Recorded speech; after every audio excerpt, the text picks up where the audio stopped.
Assalamualaikum warahmatullahi wabarakatuh.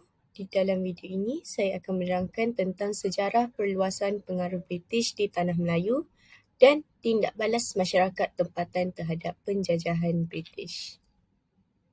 Terlebih dahulu, izinkan saya memperkenalkan diri.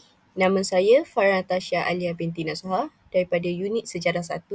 Seterusnya, tugasan ini merupakan tugasan kedua daripada subjek SJHK 3203 iaitu Persembahan, dan pensyarah pembimbing saya ialah Puan Azlina binti Ali. Saya akan memulakan pembentangan saya dengan sejarah perluasan pengaruh British di Tanah Melayu. Baiklah, campur tangan British di Tanah Melayu ini terdiri daripada pelbagai faktor, terutamanya daripada faktor politik. Seterusnya, terdapat 4 perluasan pengaruh British di Tanah Melayu iaitu Perjanjian Pangkor, pembentukan negeri-negeri Selat, pembentukan negeri-negeri Melayu bersekutu dan pembentukan negeri-negeri Melayu tidak bersekutu. Yang pertama ialah Perjanjian Pangkor. Baiklah, latar belakang Perjanjian Pangkor ialah perjanjian ini berlaku akibat daripada ketidakstabilan politik di Perak. Hal ini berlaku kerana Raja Abdullah ketika itu merupakan raja muda yang sepatutnya dilantik menjadi sultan baru di Perak, tetapi tidak menghadiri pengebumian almarhum Sultan Ali dan telah diketepikan daripada jawatan Raja Perak yang baru. Hal ini membuatkan Raja Abdullah tidak berpuas hati. Akibat daripada itu, Raja Abdullah telah menghantar surat permohonan kepada Gubernur Negeri-Negeri Selat. Tujuan surat ini dihantar adalah untuk memulihkan keamanan negeri Perak dan membenarkan Perak berada di bawah naungan British. Seterusnya, British pula ingin melakukan rundingan kerana melihat peluang keemasan untuk mengembangkan pengaruhnya dan menguasai biji timah. Rundingan awal sebelum Perjanjian Pangkor berlangsung di atas kapal Puto pada bulan Januari 1874 dan perjanjian ini telah ditandatangani pada 20 Januari 1874. Antara isi kandungan yang terdapat di dalam perjanjian tersebut ialah Raja Muda Abdullah diiktiraf sebagai Sultan Perak. Seterusnya, Sultan perlu melantik residen dan nasihatnya hendaklah diminta dan diikuti dalam semua perkara kecuali perkara yang menyentuh tentang hal agama dan adat istiadat Melayu. Di samping itu, kuasa ekonomi seperti pungutan dan kawalan pentadbiran am negeri ini ditadbir di bawah nasihat residen. Selain itu, pungutan cukai juga merupakan salah satu isi yang terdapat di dalam perjanjian ini. Antara kesan Perjanjian Pangkor ini dibuat ialah berlakunya perubahan struktur kuasa. Hal ini dikatakan demikian kerana pengiktirafan Raja Abdullah sebagai Sultan Perak adalah langkah strategik British untuk mengukuhkan kedudukan mereka dan mengawal politik negeri. Selepas itu, pemindahan kuasa ekonomi. Hal ini membuatkan pembesar Melayu kehilangan kuasa dalam pengumpulan cukai dan pengurusan ekonomi, menjadikan mereka lebih bergantung kepada residen British dan kerajaan negeri Selat. Akhir sekali ialah pengaruh British yang semakin meningkat. Hal ini kerana perjanjian ini menandakan permulaan dominasi British di Perak dan seterusnya di negeri-negeri Melayu lain yang akan merubah landscape politik dan sosial di Tanah Melayu.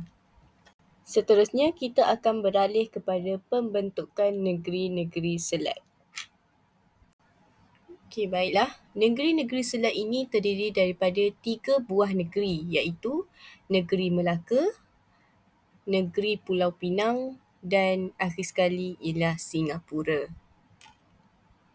Terlebih dahulu, saya akan memberitahu tentang latar belakang pembentukan negeri-negeri Selat. Baiklah, pada awalnya, British mula memperluaskan pengaruhnya di Tanah Melayu setelah menandatangani Perjanjian London pada tahun 1824 yang membahagikan alam Melayu antara British dan Belanda. Kemudian, British telah melakukan 3 bentuk pertempatan di Tanah Melayu selepas perjanjian tersebut, iaitu yang pertama, Pulau Pinang telah ditubuhkan pada tahun 1786 oleh Francis Light yang juga merupakan pegawai British yang bertugas di Syarikat Hindian Timur atau lebih dikenali sebagai SHTI. Kedua, Negeri Singapura telah diperoleh daripada Temenggong Abdul Rahman pada tahun 1819 hasil daripada jalinan erat Stamford Raffles dan William Falkenhayn. Yang ketiga pula ialah Melaka telah diterima melalui Perjanjian Inggeris-Belanda pada tahun 1824 iaitu Tanah Melayu merupakan wilayah dalam lingkungan pengaruh British. Kemudian, ketiga-tiga negeri ini disatukan dan dinamakan sebagai Negeri-Negeri Selat. Seterusnya, Pulau Pinang telah menjadi ibu negeri pertama negeri-negeri Selat. Namun, selepas Pulau Pinang menunjukkan tanda-tanda kemerosotan ekonomi, ibu negeri Selat telah dipindahkan ke Singapura pada tahun 1832 selaras dengan kemajuan dan kepesatan ekonomi Singapura pada ketika itu. Akhir sekali, di bawah pentadbiran British, negeri-negeri Selat telah berada di bawah seorang Gubernur British yang bertanggungjawab kepada General British di Kalkutta, India. Di samping itu, negeri-negeri Selat telah mengalami masalah dan tuntutan. Penduduk tempatan telah menunjukkan ketidakpuasan terhadap pentadbiran British yang berada di India dan menginginkan pentadbiran negeri-negeri Selat diletakkan langsung di bawah pentadbiran London. Setelah itu, penghantaran banduan dari India telah menjatuhkan imej negeri-negeri Selat sebagai kawasan perdagangan dan telah mendapat banyak bantahan daripada pedagang. Hal ini juga adalah berlaku kerana kekacauan akibat kemasukan imigran Cina tanpa kawalan menyebabkan berlakunya ketidakstabilan.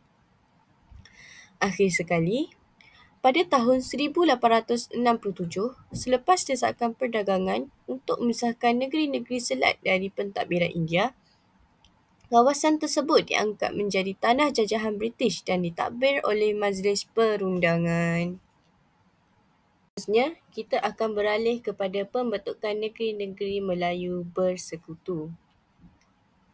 Negeri-negeri Melayu Bersekutu pula terdiri daripada 4 buah negeri iaitu Negeri Pahang, Negeri Perak, Negeri Sembilan dan Negeri Selangor. Selepas Perjanjian Pangkor pada tahun 1874, British telah berusaha meluaskan pengaruh ke negeri Melayu yang lain, khususnya Pahang yang kaya dengan hasil bumi. Usaha awal oleh Andrew Clark untuk memujuk Bendahara Wan Ahmad untuk menerima penasihat British adalah gagal dan diteruskan oleh William Jervois pada tahun 1875. Seterusnya, Frederick Ward, Gubernur British di Singapura, berusaha untuk mengembangkan penguasaan ekonomi di Pahang. Pada tahun 1888, pembunuhan Goh Hui memberikan alasan kepada British untuk membuat campur tangan dalam urusan pentadbiran di Pahang. Hal ini kerana ia telah mendesak Sultan Ahmad menerima residen British. Hal ini juga kerana British telah mendakwa bahawa Sultan Ahmad bertanggungjawab terhadap pembunuhan ini. Akibat peristiwa ini, Sultan Ahmad akhirnya terpaksa menandatangani surat penerimaan pada Oktober 1888 dan J.P. Roger dilantik sebagai residen yang pertama. Negeri Sembilan pula, campur tangan British telah didorong oleh kekacauan dan kekayaan biji timah. Kekacauan yang berlaku adalah disebabkan oleh pergaduhan yang berlaku antara pembesar-pembesar di Negeri Sembilan. Hal ini telah membuatkan suasana politik di Negeri Sembilan semakin keruh. Selepas itu, seorang residen telah dilantik di Negeri Sembilan dan dikenali sebagai Residen Sungai Ujong. Di Selangor pula, campur tangan British berlaku apabila keadaan di negeri Selangor yang tidak aman. Akibat daripada hal ini adalah disebabkan oleh kegiatan lanun dan rompakan yang berlaku di sepanjang pantai negeri Selangor. Selepas itu, kekacauan ini terus berlaku dan membawa kepada pelantikan residen iaitu J.G. Davidson. Pelaksanaan sistem residen ini menghadapi kelemahan. Jadi, British perlu mewujudkan satu corak pentadbiran yang holistik dan lebih mempunyai kuasa kawalan dalam pemerintahan. Oleh itu, British telah mewujudkan sistem persekutuan di dalam pentadbiran negeri-negeri Melayu melalui penyatuan yang dikenali sebagai Negeri-Negeri Melayu Bersekutu. Selain itu, negeri-negeri ini ditadbir secara berasingan tetapi di bawah satu pentadbiran secara persekutuan.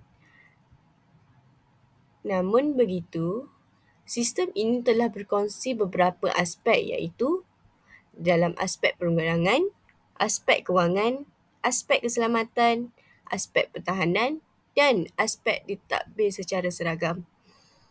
Rancangan pembentukan Negeri-Negeri Melayu Bersekutu ini dibentangkan pada tahun 1892 dan selepas mendapat persetujuan daripada Raja-Raja Melayu, perjanjian telah ditandatangani pada tahun 1895.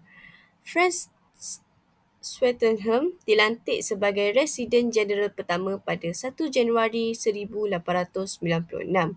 Hal ini menandakan perubahan struktur pentadbiran dan penguasaan British di Tanah Melayu. Akhir sekali, kita akan beralih kepada pembentukan Negeri-Negeri Melayu tidak bersekutu. Negeri-Negeri Melayu tidak bersekutu terdiri daripada 5 buah negeri iaitu Negeri Kedah, Negeri Perlis, Negeri Kelantan, Negeri Terengganu dan akhir sekali ialah Negeri Johor. Negeri-negeri Melayu tidak bersekutu merujuk kepada beberapa negeri di semenanjung Tanah Melayu yang tidak terlibat secara langsung dalam sistem residen British yang diperkenalkan melalui Perjanjian Pangkor pada tahun 1874.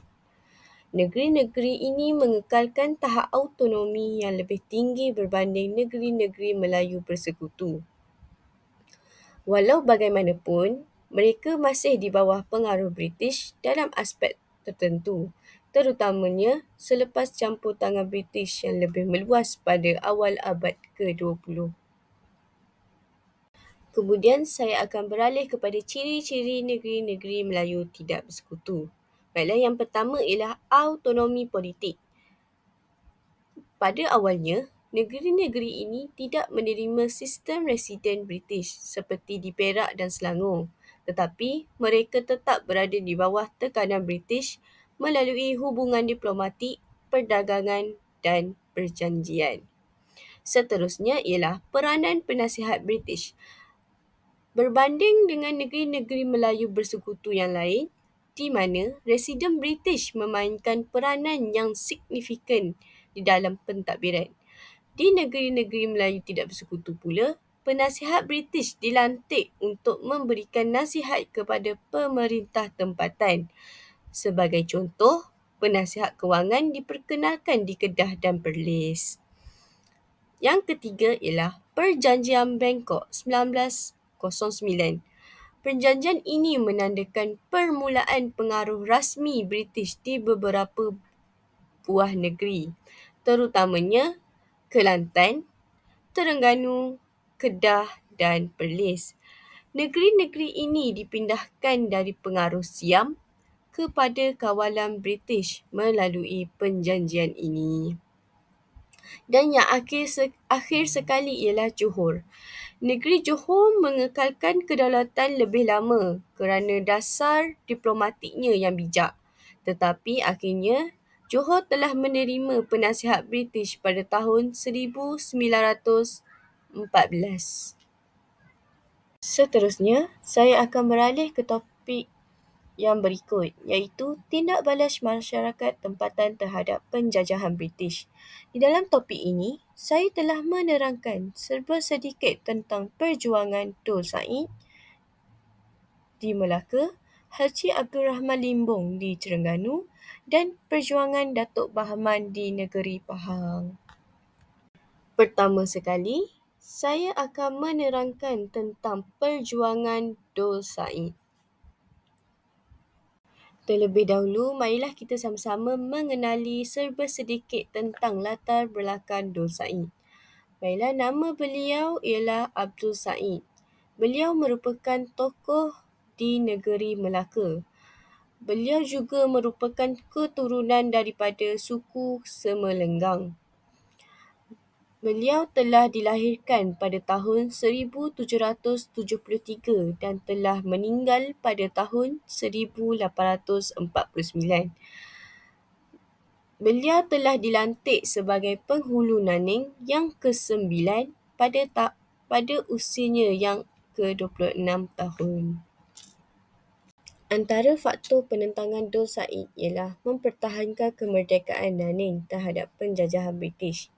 Hal ini kerana beliau menolak dakwaan British yang menyatakan bahawa Naning sebagai sebahagian dari Melaka berdasarkan perjanjian British-Belanda. Hal ini juga demikian kerana Dul Said melihat bahawa Naning sebagai negeri yang bebas dan menolak keterikatan pada undang-undang yang dikenakan oleh British. Penentangan Dul Said juga adalah disebabkan oleh penentangan untuk membayar cukai yang ditetapkan oleh pihak British. Hal ini kerana pada tahun 1829, British telah memaksa Naning membayar cukai sebanyak 1/10 daripada hasil pertanian serta hasil padi sebanyak 400 gantang setiap tahun. Hal ini juga telah diperlihatkan bahawa Naning merupakan tanah jajahan mereka. Akhir sekali, Dul Said telah menentang pelaksanaan undang-undang British yang menghalang penghulu membicarakan kes jenayah. Beliau telah menganggap bahawa undang-undang tersebut telah mencabar adat resam Melayu dan menggugat kuasa serta kewibawaan sebagai seorang pemimpin. Perjuangan Dul Said terhadap masyarakat tempatan. Beliau telah memimpin pasukan pemberontak Melayu dari pelbagai daerah dalam pertempuran sengit menentang pasukan kolonial British. Perpaduan dan sokongan dari orang Melayu lain memainkan peranan yang sangat penting dalam kejayaan perjuangan Dul Said. Hal ini kerana Dul Said mempertahankan hak-hak Naning dalam isu cukai dan menentang pengambilalihan tanah oleh pemerintahan kolonial. Walaupun pemberontakan pada akhirnya dipadamkan oleh tentera Inggeris, perjuangan Dul Said memberikan inspirasi kepada masyarakat tempatan untuk melanjutkan perjuangan menentang penindasan. Seterusnya, kesan perjuangan masyarakat. Perjuangan Dul Said merangsang semangat nasionalisme dan kesedaran akan hak asasi manusia. Walaupun tewas akhirnya, perjuangan beliau meninggalkan impak yang positif dalam mempertahankan kedaulatan negara dan menginspirasikan semangat nasionalisme dalam kalangan masyarakat. Baiklah, seterusnya saya akan menerangkan tentang perjuangan Abdul Rahman Limbong di Terengganu. Baiklah, terlebih dahulu saya juga akan mengenalkan serba sedikit tentang latar belakang Abdul Rahman Limbong. Nama sebenar beliau ialah Haji Abdul Rahman Limbong bin Haji Abdul Hamid. Beliau telah lahir di Kampung Beladau Kolam, Kuala Terengganu pada sekitar tahun 1668. Beliau telah mendapat gelaran Limbong kerana beliau sering berada di kawasan Limbong, Hulu Terengganu, tempat beliau mengajar dan memimpin masyarakat. Antara faktor penentangan Abdul Rahman Limbong ialah membela nasib petani yang ditindas. Pihak British telah mengenakan cukai tanah yang dianggap membebankan oleh petani tempatan. Perjuangan ini juga dikenali sebagai kebangkitan tani di Terengganu. Dasar ini menjejaskan kehidupan petani yang majoritinya bergantung kepada tanah untuk sumber pendapatan. Yang kedua ialah hak pemilikan tanah. Dasar British yang memerlukan rakyat untuk mendapatkan lesen tanah dilihat sebagai cubaan penjajah untuk menguasai sumber rezeki rakyat. Abdul Rahman Limbong mempertahankan bahawa semua undang-undang dan peraturan haruslah berdasarkan syariat Islam, bukannya undang-undang penjajah yang dianggapnya sebagai tidak sah dan tidak adil. Dan yang ketiga ialah penyebaran semangat jihad. Beliau menggunakan pengaruhnya sebagai ulama untuk menyemarakkan semangat jihad dalam kalangan rakyat. Beliau telah Hal ini adalah untuk menggalakkan mereka untuk mempertahankan hak dan keadilan menurut Islam. Penentangannya bukan sekadar menolak penjajahan British, tapi juga sebagai satu bentuk jihad untuk menegakkan keadilan dan kebenaran. Penentangan pada 21 Mei 1928 merupakan puncak kebangkitan rakyat Terengganu menentang pihak penjajah. Dalam peristiwa ini, Haji Abdul Rahman Limbong disalahkan sebagai orang yang bertanggungjawab atas pemberontakan tersebut. Oleh kerana itu, pihak penjajah mengeluarkan ancaman untuk menangkap beliau.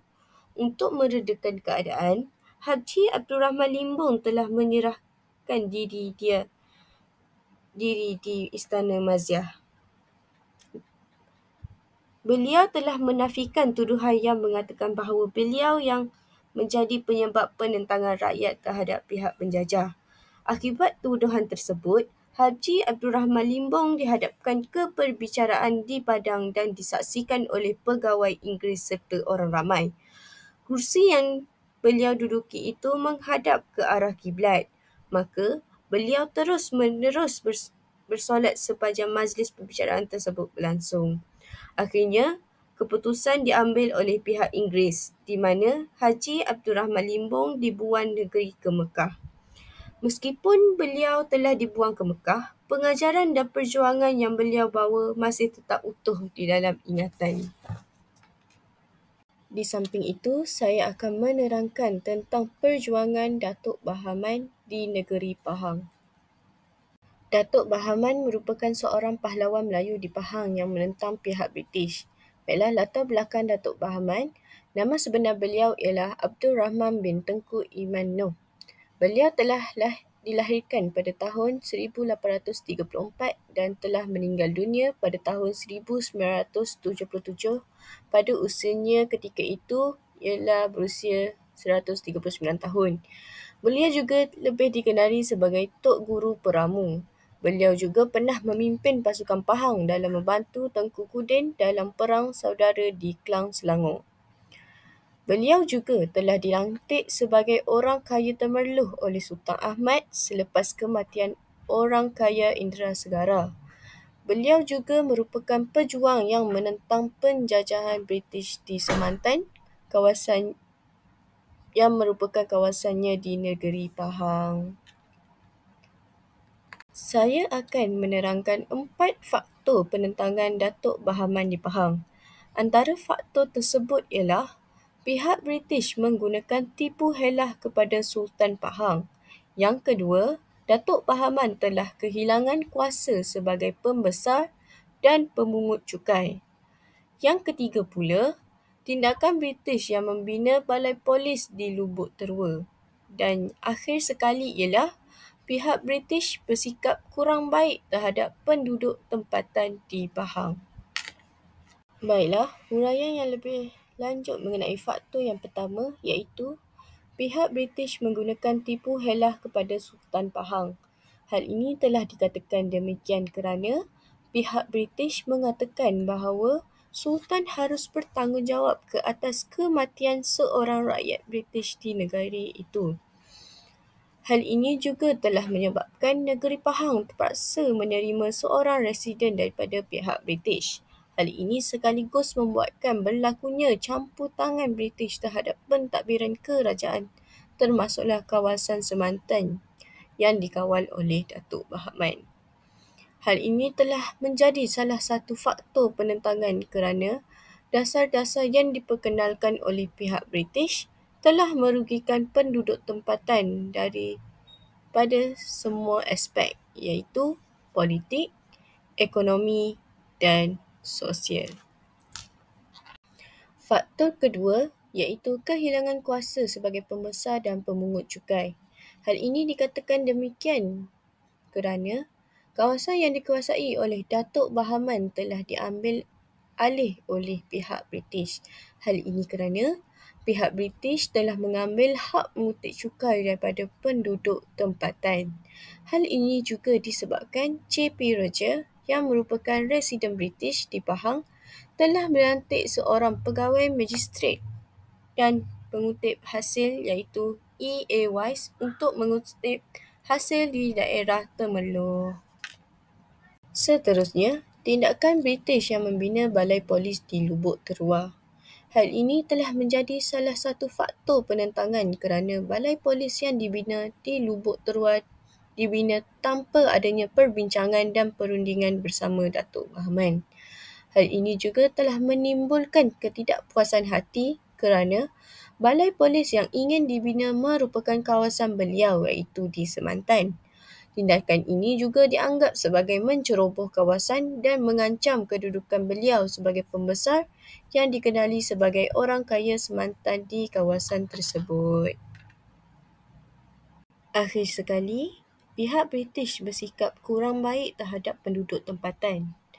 Hal ini dikatakan demikian kerana British seolah-olah menindas penduduk tempatan. Hal ini disebabkan oleh tindakan British seperti menangkap rakyat tanpa sebab, hukuman yang berlebihan atau pembatasan kebebasan dan hak politik yang menyebabkan ketegangan antara penduduk tempatan dan pihak penjajah. Kemudian, pengisahan perjuangan masyarakat tempatan. Perjuangan ini telah berlaku selama 4 tahun. Pada Disember 1890, apabila E.A. Wise mendirikan balai polis tanpa sebarang rundingan bersama Datuk Bahaman. Datuk Bahaman telah melancarkan satu serangan tergempar bersama pengikutnya. Mereka telah berjaya menguasai balai polis di Kuala Tembeling hasil daripada muafakat masyarakat setempat. Selepas itu, pada 16 Disember 1891, iaitu C.E.P. Desborough telah diserang secara mengejut kerana telah menangkap 4 orang pengikut Datuk Bahaman yang didakwa mengutip hasil hutan tanpa kebenaran. Dalam serangan ini, Desborough telah tewas dan mereka telah melarikan diri ke Temerloh. Pada 26 Disember 1891 pula, Herve Clifford iaitu pemangku residen ingin menawan semula Lubuk Terua dan telah mengetuai 200 anggota tentera, tetapi mereka tewas dalam pertempuran di Kampung Kelubi iaitu kubu kedua pertahanan Datuk Bahaman. Setelah itu, pada Januari 1892, pihak British telah memaksa Sultan Wan Ahmad untuk menamatkan kebangkitan rakyat Pahang.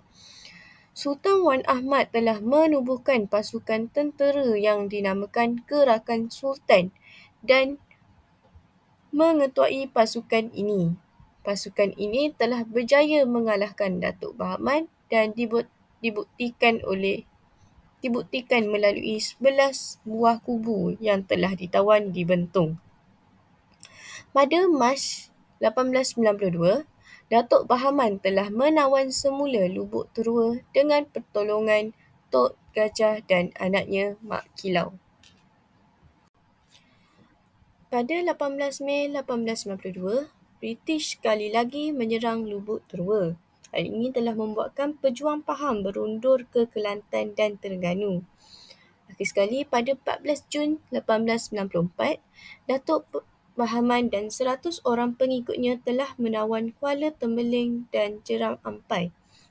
Pada ketika ini, British telah bertindak balas dengan menghantar Kolonel Walker untuk menawan semula Jeram Ampai.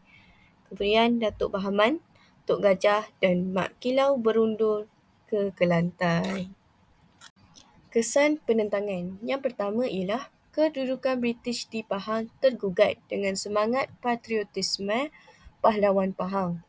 Yang kedua, British yang cuba untuk mendapatkan pentadbiran Pahang telah membangkitkan rasa kurang senang dalam kalangan masyarakat.